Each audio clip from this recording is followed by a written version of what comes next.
Hi friends, welcome to my channel. நாம இந்த வீடியோல எதை பத்தி பார்க்க போறோம்னா by the time. இந்த by the time பத்தி பார்க்கிறதுக்கு முன்னாடி நம்ம சேனலை first time பாக்குறீங்கன்னா subscribe பண்ணுங்க. கூடவே இருக்க bell icon click செய்து all ஆப்ஷனை enable பண்ணுங்க. ஓகே, இனி இந்த by the time அப்படினா தற்குள் அப்படினு அர்த்தம். இது எங்க யூஸ் பண்ணுவோம் அப்படினா ஒரு செயலை செய்வதற்குள் இன்னொரு செயல் நடக்கும். ஒரு செயலை செய்வதற்குள் இன்னொரு செயல் நடக்கும். அந்த இடத்துல தான் நம்ம இந்த by the time யூஸ் பண்ணுவோம். ஃபார் எக்ஸாம்பிள், நான் வருவதற்குள் அவன் கிளம்பிட்டான். நான் வருவதற்குள், ஓகே, நான் வருவதற்குள் அவன் கிளம்பிட்டான். அப்போ ஒரு செயல் செய்வதற்குள் இன்னொரு செயல் நடந்துச்சு அப்படின்னு சொல்றது. அதே இது ஒரு செயல் செய்வதற்குள் இன்னொரு செயல் நடக்கும் அப்படின்னு சொல்லும் போது ஃபியூச்சர் மெயின் பண்ணி சொல்லுவோம். நீ வருவதற்குள் நான் கிளம்பிடுவேன். ஓகே, என் பொண்ணு எழும்புவதற்குள் நான் இந்த வேலைகளை முடிச்சிடுவேன். நான் அதை கேட்பதற்குள் அவ அதை சொல்லிட்டா. அடுத்து, நான் படிச்சு முடிப்பதற்குள் அவன் எழுதி முடிச்சிடுவான். இந்த மாதிரி நம்ம சொல்லுவோம்ல. இப்படி ஒரு செயலை செய்வதற்குள் இன்னொரு செயல் நடந்தது இல்ல இனிமேல் தான் நடக்கும் அப்படின்னு ஃபியூச்சர் மெயின் பண்ணியும் பேசும். சரியா? அப்ப அந்த இடத்துல தான் நம்ம இந்த by the time யூஸ் பண்ணுவோம். இப்ப பாருங்க, ரெண்டு நிகழ்வு சேர்ந்துதான் வருது. சரியா? அந்த ரெண்டு நிகழ்வுமே பாஸ்ட் முடிச்சு போன விஷயத்தை பத்தி பேசுறோம் அப்படின்னா அதுல எது ஃபர்ஸ்ட் வருதோ, எந்த நிகழ்வு ஃபர்ஸ்ட் நடக்குதோ அந்த நிகழ்வுக்கு நம்ம பாஸ்ட் பெர்ஃபெக்ட் டென்ஸ் யூஸ் பண்ணுவோம். ரெண்டு நிகழ்வு, அந்த ரெண்டு நிகழ்வுமே பாஸ்ட் முடிச்சு போன விஷயமா இருந்துச்சுன்னா அதுல எது ஃபர்ஸ்ட் நடக்கோ அதுக்கு நம்ம பாஸ்ட் பெர்ஃபெக்ட் டென்ஸ் யூஸ் பண்ணுவோம். சரியா? செகண்ட் நடக்கிறதுக்கு பாஸ்ட் டென்ஸ். இப்போ எக்ஸாம்பிள் பாருங்க, நான் வருவதற்குள் அவன் கிளம்பிட்டான். ஓகே, ரெண்டு நிகழ்வு என்னது? பாஸ்ட் முடிச்சு போன விஷயம். நான் வருவதற்குள் அவன் கிளம்பிட்டான். அப்ப இதுல எது ஃபர்ஸ்ட் நடக்கு? நான் வருவதற்குள், அதுக்கு முன்னாடி என்னது? அவன் கிளம்பிட்டான். அப்ப ஃபர்ஸ்ட் நடக்கக்கூடிய செயல் எது? அவன் கிளம்பிட்டான், கிளம்பக்கூடிய. அப்ப இத நம்ம பாஸ்ட் பெர்ஃபெக்ட் டென்ஸ்ல சொல்லுவோம். இந்த நிகழ்வை பாஸ்ட் டென்ஸ்ல சொல்லுவோம். ஓகே, அடுத்து செகண்ட் ஒன் என்னன்னா future perfect tense plus simple present. இது எங்க யூஸ் பண்ணுவோம் அப்படின்னா ஒரு செயல் இதை செய்து முடிப்பதற்குள் ஃபியூச்சர்ல இதை நான் செய்து முடிப்பேன் அப்படின்னு சொல்றது. பாருங்க, நீ வருவதற்குள் நான் கிளம்பிடுவேன். நீ வருவதற்குள் நான் என்னது? கிளம்பிடுவேன் அப்படின்னு சொல்றது. அப்போ நான் கிளம்பி விடுவேன். இது என்னது? ஃபியூச்சர் மெயின் பண்ணி நம்ம பேசுறோம் தானே. அப்ப இத ஃபியூச்சர் பெர்ஃபெக்ட் டென்ஸ் யூஸ் பண்ணணும். ஓகே, ஃபியூச்சர்ல மெயின் பண்ணி நம்ம சொல்லும்போது ஃபியூச்சர் பெர்ஃபெக்ட் டென்ஸ் யூஸ் பண்ணணும். நீ வருவதற்குள் இந்த செயலை சிம்பிள் பிரசன்ட் டென்ஸ்ல சொல்லும். சரியா? ரெண்டு நிகழ்வு பாஸ்ட்ல முடிஞ்சு போச்சுன்னா அதுல ஃபர்ஸ்ட் நடக்கிறத பாஸ்ட் பெர்ஃபெக்ட் டென்ஸ், செகண்ட் உள்ளத பாஸ்ட் டென்ஸ். அடுத்து ரெண்டு நிகழ்வுல ஒண்ணு ஃபியூச்சர் மெயின் பண்ணி பேசுறோம் அப்படின்னா அதுல ஃபியூச்சர் மெயின் பண்ணி பேசுறத ஃபியூச்சர் பெர்ஃபெக்ட் டென்ஸ், இன்னொன்னு சிம்பிள் பிரசன்ட் டென்ஸ்ல சொல்லணும். சரியா? இது நம்ம சொல்லுவோம்ல, நீ எழுதி முடிப்பதற்குள் நான் படிச்சு முடிப்பேன்.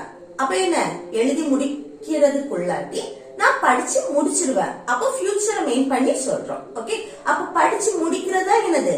ஃபியூச்சர் பெர்ஃபெக்ட் டென்ஸ் படி நம்ம சொல்றோம். சரியா? மற்ற நிகழ்வை எழுதி முடிக்கிறது என்னது? சிம்பிள் பிரசன்ட் டென்ஸ்ல சொல்றோம். சரி, இந்த மாதிரி நீங்க பார்க்கணும். அப்ப நீங்க எக்ஸாம்பிள் பார்ப்போமா? பாருங்க, நான் வருவதற்குள் அவன் கிளம்பிட்டான். நான் வருவதற்குள் என்னது? அவன் கிளம்பிட்டான். அப்ப இந்த ரெண்டு நிகழ்வுமே பாஸ்ட் தான். அப்ப இதுல எதை வேணாலும் நீங்க ஃபர்ஸ்ட் எழுதிக்கலாம். சரியா?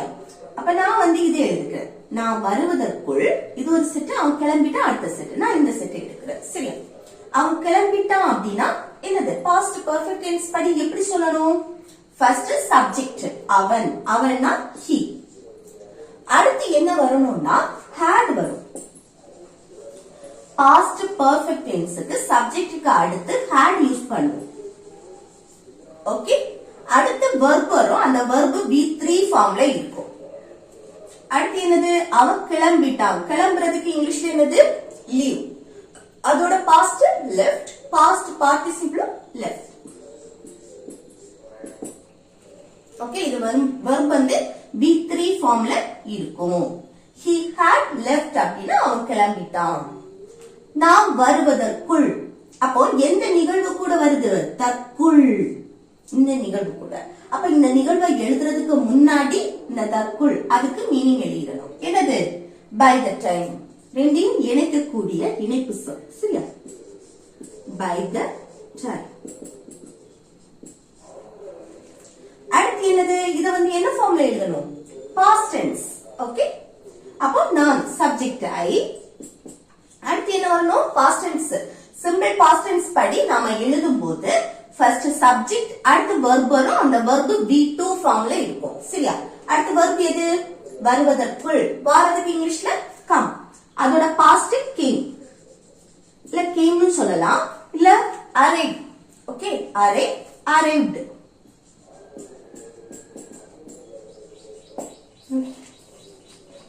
அப்போ நான் வருவதற்குள் அவன் கிளம்பிட்டான். இது எப்படி சொல்றது?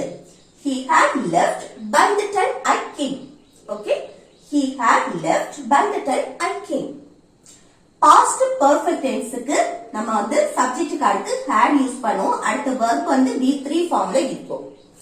ஆனா past tense, simple past tense-க்கு என்னன்னா சப்ஜெக்ட் அடுத்து verb எழுதுவோம். அந்த verb V2 ஃபார்ம்ல இருக்கும். ஓகே. அடுத்து நெக்ஸ்ட் ஒன் பாருங்க. நீ வருவதற்குள் நான் கிளம்பிடுவேன். நம்ம சொல்லுவோம்ல, நீ வருவதற்குள் நான் கிளம்பிடுவேன் அப்படி.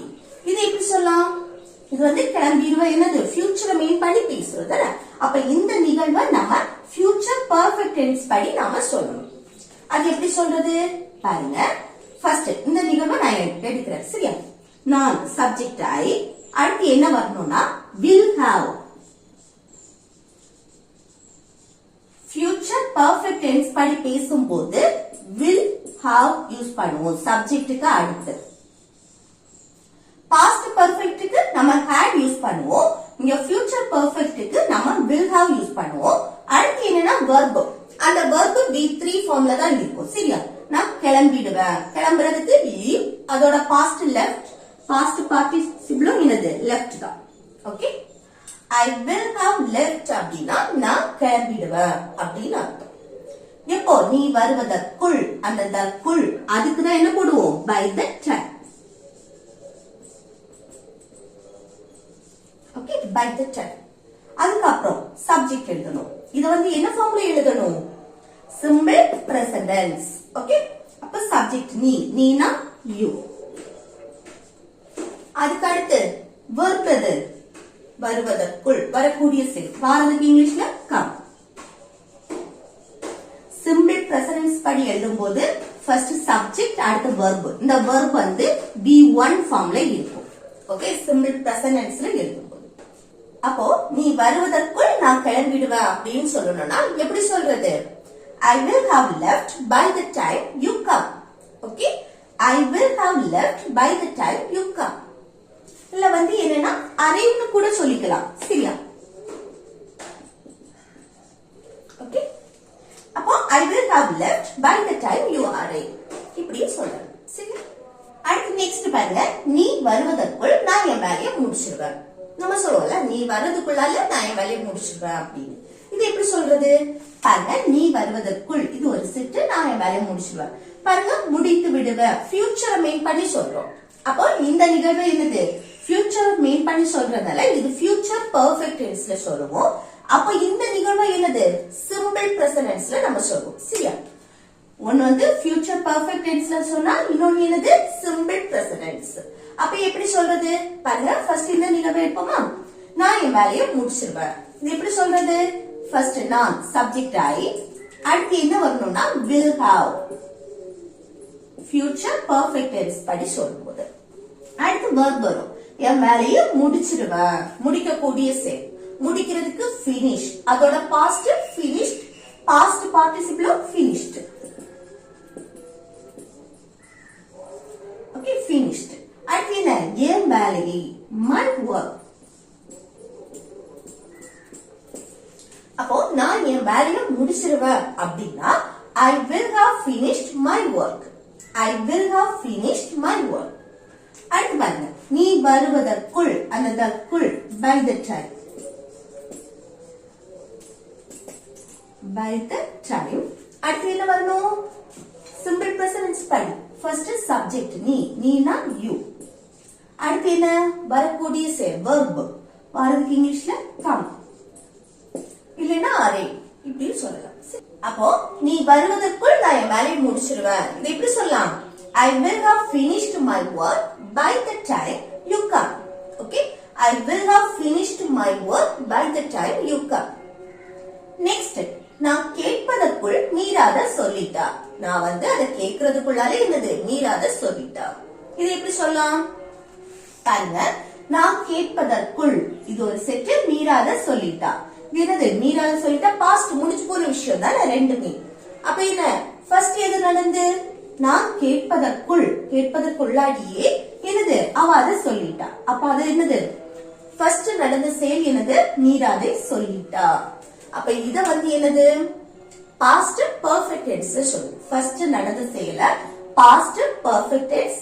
அடுத்த செகண்ட் நடந்தது என்னது past tense, simple past tense. சரியா? அப்ப பாருங்க, மீரா அதை சொல்லிட்டா. இது ஃபர்ஸ்ட் எழுதுமா? எப்படி பாஸ்ட் பெர்ஃபெக்ட் டென்ஸ் படி ஃபர்ஸ்ட் சப்ஜெக்ட் மீரா,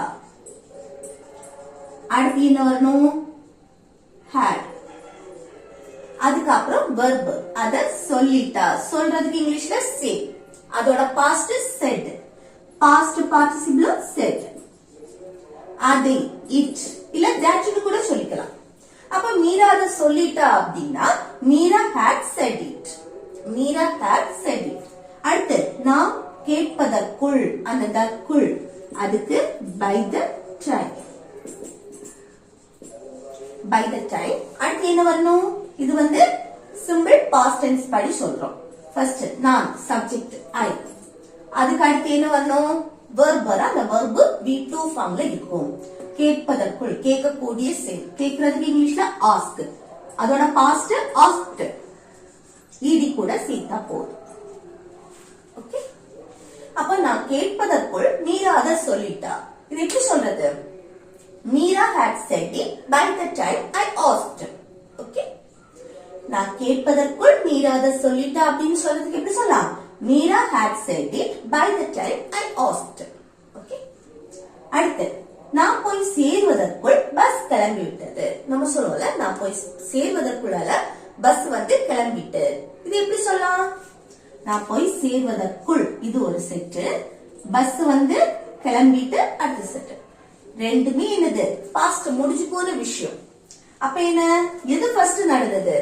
சேர்றதுக்குள்ளாடியே பஸ் என்னது கிளம்பிட்டு. அப்ப பஸ் கிளம்பிட்டு இதுதான் ஃபர்ஸ்ட் நடந்த விஷயம். அப்ப இது என்னது பாஸ்ட் பெர்ஃபெக்ட் டென்ஸ்ல சொல்றோம். இத சிம்பிள் பாஸ்ட் டென்ஸ்ல. அப்ப பாஸ்ட் பெர்ஃபெக்ட் டென்ஸ் படி எப்படி? பஸ் கிளம்பி விட்டது. பஸ் பத்தி தானே பேசுறோம். அப்போ இந்த சப்ஜெக்ட் என்ன? the bus. அடுத்து என்ன வரணும்? had. அடுத்து என்ன வரணும்? verb கிளம்பி விட்டது. கிளம்புறதுக்கு இங்கிலீஷ்ல leave. அதோட past left. Past participle left. Okay? Bus கிளம்பி விட்டது அப்படின்னா the bus had left. the bus had left. இல்ல இன்னொன்னு என்னன்னா, நான் போய் சேர்றதுக்குள்ளாடியே பஸ் ஆல்ரெடி கிளம்பி விட்டது. ஆல்ரெடி கிளம்பிட்டு அப்படின்னு சொல்றதுக்கு the bus had already left. இந்த மாதிரி நம்ம சொல்லலாம். இல்ல ஆல்ரெடி யூஸ் பண்ணாலும் தப்பில்லை. சரியா? the bus had already left. Bus already கிளம்பிட்டு. ஓகே? நான் போய் சேர்வதற்குள் அந்த தற்குள் அதுக்கு by the time. அடுத்து என்ன? போய் சேர்வதற்குள் இத சிம்பிள் பாஸ்ட் டென்ஸ் படி. ஃபர்ஸ்ட் நான் சப்ஜெக்ட் I. அடுத்து என்ன? verb வரும். போய் சேர்றது ரீச் ஆகுறது. ஓகே? அப்போ reached. verb V2 ஃபார்ம்ல இருக்கும். சரி. அப்ப நான் போய் சேர்வதற்குள்ளாடி பஸ் கிளம்பிட்டு, பஸ் ஆல்ரெடி கிளம்பிட்டு இந்த மாதிரி சொல்லணும்னா the bus had already left by the time I reached. Okay? The bus had already left by the time I reached. Okay? Next பாருங்க, நீ படிச்சு முடிப்பதற்குள் நான் எழுதி முடிச்சிருவேன். நம்ம சொல்லுவோம்ல, நீ படிச்சு முடிக்கிறதுக்குள்ளால நான் எழுதி முடிச்சிருவேன் அப்படின்னு. அப்ப என்ன? நான் எழுதி முடிச்சிருவேன். ஃபியூச்சரை மெயின் பண்ணி நம்ம சொல்றது. அப்போ நீ படித்து முடிப்பதற்குள் இது ஒரு செட்டு, நான் எழுதி முடிச்சிருவேன். அப்போ இது ஃபியூச்சரை மெயின் பண்ணி சொல்றோம். அப்போ ஃபியூச்சர் பெர்ஃபெக்ட் டென்ஸ் படி சொல்லணும். இத வந்து என்னது எந்த நிகழ்வு நீ படித்து முடிப்பதற்குள் இத வந்து நம்ம சிம்பிள் பிரசன்ஸ்ல சொல்லுவோம் தானே. அப்ப எப்படி ஃபர்ஸ்ட் ஃபியூச்சர் பெர்ஃபெக்ட் டென்ஸ் படி சொல்லுமா. நான் சப்ஜெக்ட் ஐ, அடுத்து என்ன வரணும் will have, அதுக்கு அடுத்து verb எழுதி முடிச்சிருவ, எழுதுறதும் ஒரு verb தான். அடுத்து முடிக்கக்கூடிய செயல், அப்ப முடிக்கிறதா மெயின் verb. அப்ப முடிக்கிறதுக்கு finish, அதோட past finished, past participle finished. Okay ed சேர்த்தா போதும் finished. அடுத்து எழுதி finishedக்கு அடுத்து வர verb ing ஃபார்ம்ல எழுதுவோம். அப்ப எழுதி அப்படினா writing, எழுதுறதுக்கு write கூட ing சேர்த்து பேசுவோம் writing. அப்ப நான் எழுதி முடிச்சிருவேன் அப்படினா I will have finished writing, I will have finished writing. Okay அடுத்து நீ படித்து முடிப்பதற்குள், அந்த தற்குள் by the time. அடுத்து என்ன சப்ஜெக்ட் சிம்பிள் பிரசன்ஸ் படி நீ, நீனா you. அடுத்து படித்து முடிப்பதற்குள் முடிக்கக்கூடிய செயல், இதுதான் மெயின் verb. அப்ப என்ன finish, சிம்பிள் பிரசன்ஸ் படி verb present ஃபார்ம்ல தான் இருக்கும் finish. அடுத்து என்ன படித்து, finishக்கு அடுத்து வர verb ing ஃபார்ம்ல எழுதுவோம். படிக்கிறதுக்கு study கூட ing சேர்த்து studying.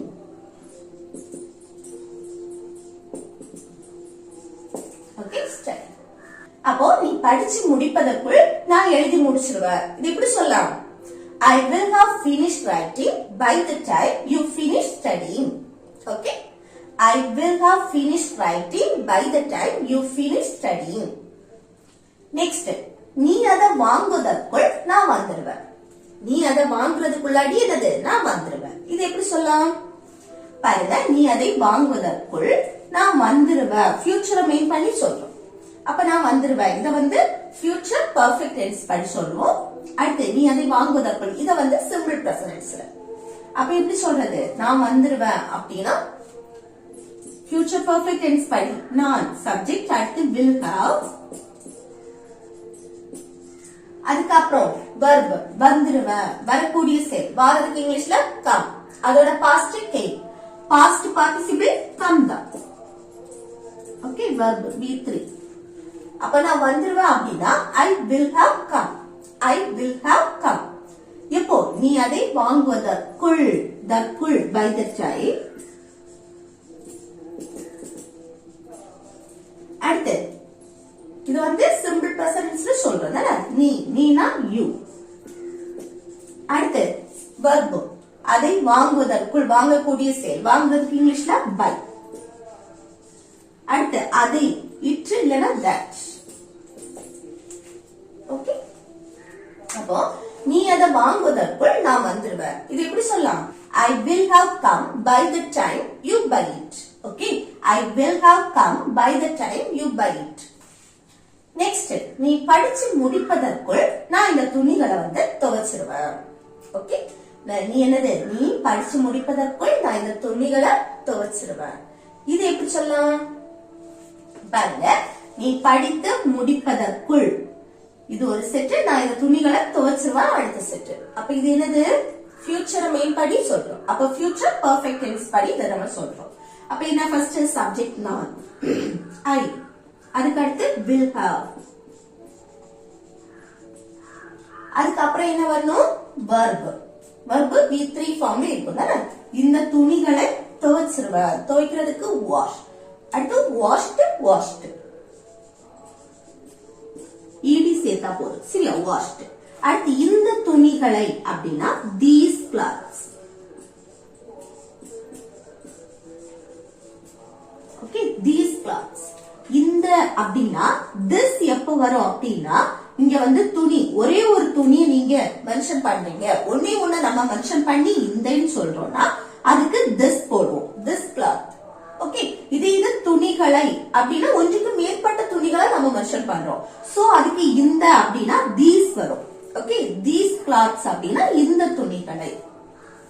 அப்போ நான் இந்த துணிகளை வந்து துவைச்சிருவேன் அப்படின்னா இது எப்படி சொல்லலாம்? I will have washed these clothes. I will have washed these clothes. Okay, அடுத்து நீ படித்து முடிப்பதற்குள் அந்த தற்குள் by the time. அடுத்து simple present படி எப்படி நீ நீனா you subject அடுத்து verb படிக்கிறதோ verb தான் முடிப்பதற்குள் இது அப்ப இதுல வந்து முடிக்கக்கூடிய செயல் இதுதான் மெயின் verb முடிக்கிறதுக்கு finish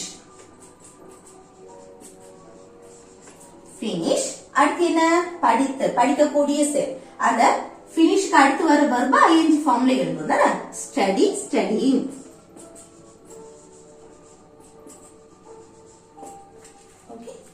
அப்போ நீ படிச்சு முடிப்பதற்குள் நான் இந்த துணிகளை வந்து துவைச்சிருவேன் அப்படின்னு சொல்லணும்னா எப்படி சொல்லலாம் I will have washed these clothes by the time you finish studying. Okay? I will have washed these clothes by the time you finish studying. Okay? அடுத்து next பாருங்க இது வந்து homework சரியா அவன் என்ன பார்ப்பதற்குள் நான் வந்து அங்க கிளம்பிட்டேன் அப்படின்னு நம்ம சொல்லுவோம்ல அதுதான் ஓகே அவன் என்ன பார்ப்பதற்குள் நான் அங்க கிளம்பிட்டேன் இது எப்படி சொல்லாங்க கமெண்ட் பாக்ஸ்ல கமெண்ட் பண்ணுங்க ஓகே फ्रेंड्स இந்த வீடியோ உங்களுக்கு யூஸ்ஃபுல்லா இருக்குன்னு நினைக்கிறேன் யூஸ்ஃபுல்லா இருந்துச்சுன்னா இந்த வீடியோவை லைக் பண்ணி உங்க ஃப்ரெண்ட்ஸ்க்கு ஷேர் பண்ணுங்க ஓகே थैंक यू